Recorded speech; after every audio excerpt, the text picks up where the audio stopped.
Bismillahirrahmanirrahim. Assalamualaikum warahmatullahi wabarakatuh. Wassalatu wassalamu ala asrofil anbiya'i wal mursalin wa ala alihi wa ashabihi ajma'in, amma ba'du.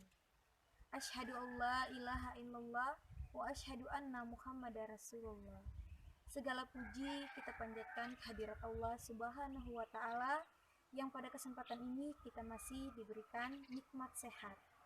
Tak lupa pula salawat serta salam kita panjatkan kepada Nabi Allah, Nabi besar kita Muhammad Sallallahu Alaihi Wasallam yang telah membawa kita dari alam kegelapan menuju alam yang terang benderang.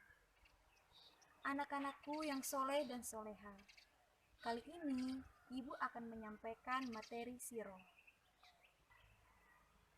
Semoga dari apa yang Ibu sampaikan, anak-anak dapat mengambil hikmah dan pembelajaran dari kisah-kisah yang akan Ibu sampaikan. Kisah Nabi Ibrahim. Nabi Ibrahim lahir dan dibesarkan di Padang Aram, daerah Irak, dan termasuk dalam wilayah kerajaan Babilonia. Pada masa itu, bangsa Babilonia menyembah banyak dewa. Ayah Ibrahim bernama Azar, seorang pembuat patung berhala. Patung-patung itu juga dijual kepada penduduk sekitar untuk menjadi sembahan mereka.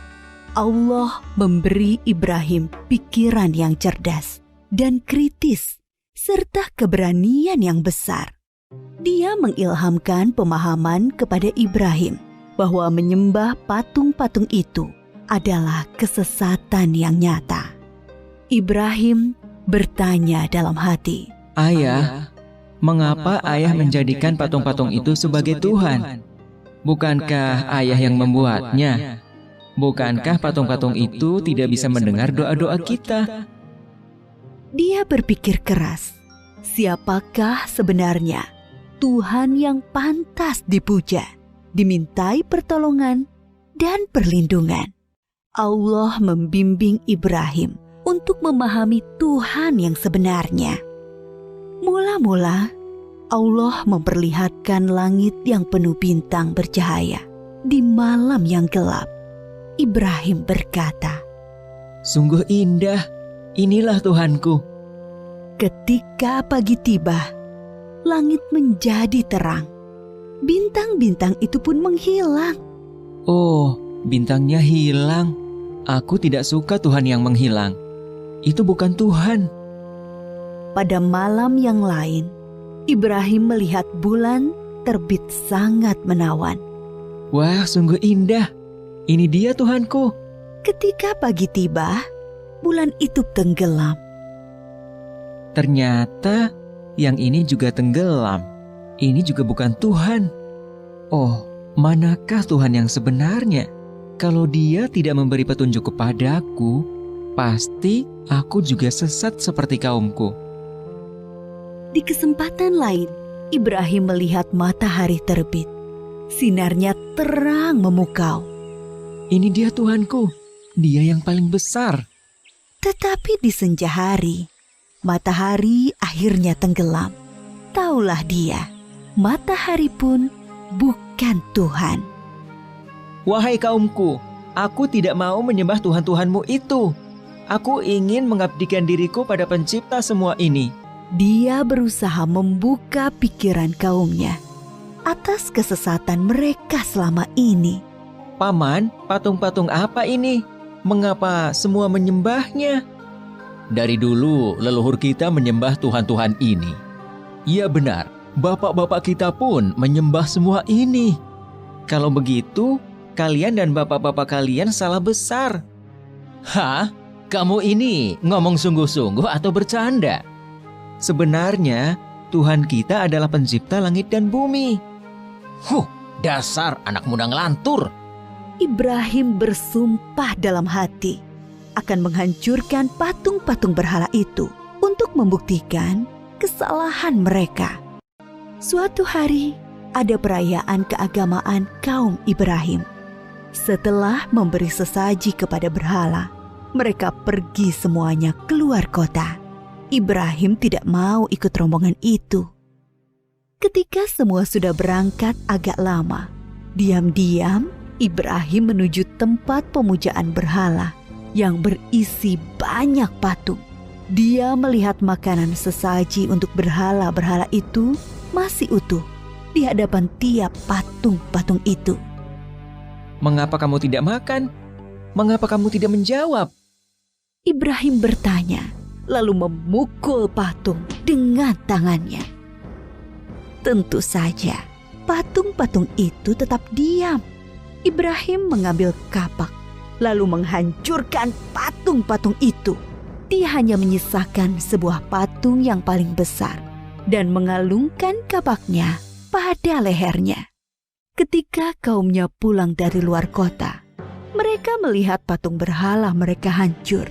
Sontak mereka berteriak, kaget, gempar seluruh kampung. Bergegas semua orang, terutama para pemuka kaum, menuju tempat pemujaan berhala. Oh, siapa yang melakukan ini pada Tuhan-Tuhan kita?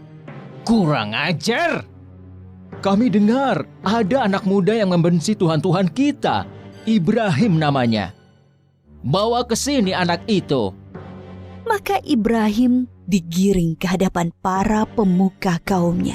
Disaksikan halayak ramai. Apakah kamu yang menghancurkan Tuhan-Tuhan kita, Ibrahim? Yang menghancurkan patung-patung itu adalah patung yang besar ini. Bukankah dia membawa kapak? Tanya saja dia kalau bisa menjawab. Orang-orang yang mendengar jawaban Ibrahim pun tersadar. Merekalah yang keliru dengan menyembah patung-patung itu. Tapi kekafiran yang sudah mendarah daging membuat mereka memutarbalikkan kebenaran. Tentu di sini ada campur tangan setan. Kamu kan tahu, dia tidak bisa bicara, apalagi bergerak menghancurkan patung lain. Berarti kamulah yang melakukannya. Jadi, mengapa kalian menyembah patung yang tidak bisa berbuat apa-apa? Melindungi dirinya sendiri saja tidak bisa, apalagi melindungi kalian.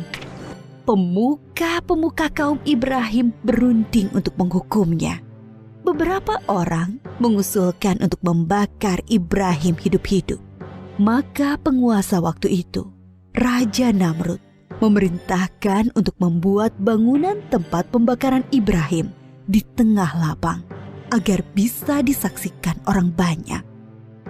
Ibrahim diikat lalu dilemparkan ke dalam api. Api menyala berkobar sangat panas. Allah berfirman, "Hai api, dinginlah dan menjadi keselamatan bagi Ibrahim." Maka ketika kobaran api yang dahsyat telah padam, keluarlah Ibrahim dengan segar bugar, tidak terbakar sedikit pun. Bahkan pakaiannya juga utuh, hanya tali pengikatnya yang musnah terbakar. Ketika sudah diangkat oleh Allah menjadi Rasul, Nabi Ibrahim dengan giat dan sabar mendakwahkan ajaran Allah. Bangsa Babilonia waktu itu menyembah dewa-dewa. Raja mereka, Raja Namrud, dipercaya sebagai keturunan dewa. Namrud adalah seorang yang cerdas dan kuat kepemimpinannya. Semua itu membuat dia takabur dan berlaku kejam. Dia menganggap dirinya sebagai Tuhan yang harus disembah. Mendengar dakwah Nabi Ibrahim, Raja Namrud mengundang beliau ke istana. Tentu tujuannya untuk menghentikan dan menghukum Nabi Ibrahim. Kemudian Raja Namrud dan Nabi Ibrahim berdebat tentang Tuhan yang patut disembah. Siapakah yang kau anggap Tuhanmu itu, Ibrahim? Apa kekuasaannya? Tuhanku adalah yang menghidupkan dan mematikan. Aku juga menghidupkan dan mematikan. Aku menjatuhkan hukuman pada orang-orang dan aku berkuasa untuk mengampuni dan membiarkan mereka hidup. Allah menerbitkan matahari dari timur. Kalau kau juga Tuhan, terbitkanlah matahari dari barat. Raja Namrud tercengang dan terdiam mendengar jawaban Nabi Ibrahim. Dia kebingungan bagaimana menjawab tantangan Nabi Ibrahim. Demikianlah Nabi Ibrahim berdakwah dengan membuka akal pikiran manusia tentang Tuhan seluruh alam. Ada suatu peristiwa ajaib yang menunjukkan maha kuasanya Allah. Setelah Nabi Ibrahim diangkat menjadi Rasul, yaitu ketika beliau bermunajat kepada Allah. Ya Robbi, perlihatkanlah pada hamba bagaimana Engkau menghidupkan yang mati. Allah Subhanahu wa Ta'ala berfirman, "Belum percayakah engkau pada kekuasaanku?" Hamba percaya, tapi hamba ingin hati hamba yakin. Kemudian Allah Subhanahu wa Ta'ala berfirman, "Ambillah 4 ekor burung, lalu potong-potonglah mereka, lalu lemparkan di atas tiap satu bukit, satu bagian. Kemudian panggillah mereka, pasti mereka akan datang kepadamu dengan segera." Nabi Ibrahim melakukan yang diperintahkan Allah, maka keimanannya bertambah mantap. Kepada bapaknya, Nabi Ibrahim tidak putus asa mengajak meninggalkan penyembahan berhala. Wahai ayahku, mengapa ayah menyembah sesuatu yang tidak bisa mendengar dan melihat, serta tidak dapat berbuat apa-apa untuk menolongmu? Sesungguhnya Allah memberi aku ilmu. Ikutilah aku, wahai ayahku. Jangan ikuti setan. Aku takut engkau akan ditimpa azab. Bencikah kau pada Tuhan-Tuhanku Ibrahim? Diam. Kalau tidak, kau akan aku rajam. Pergilah, tinggalkan aku. Selamat berpisah, ayah. Semoga keselamatan dilimpahkan kepadamu. Aku akan memohonkan ampunan dan hidayah untukmu. Nabi Ibrahim terus memohonkan ampunan Allah untuk Azar, sampai kemudian jelas baginya bahwa Azar tidak mau beriman dan terus memusuhi Allah. Allah melarang memohonkan ampunan bagi orang-orang kafir.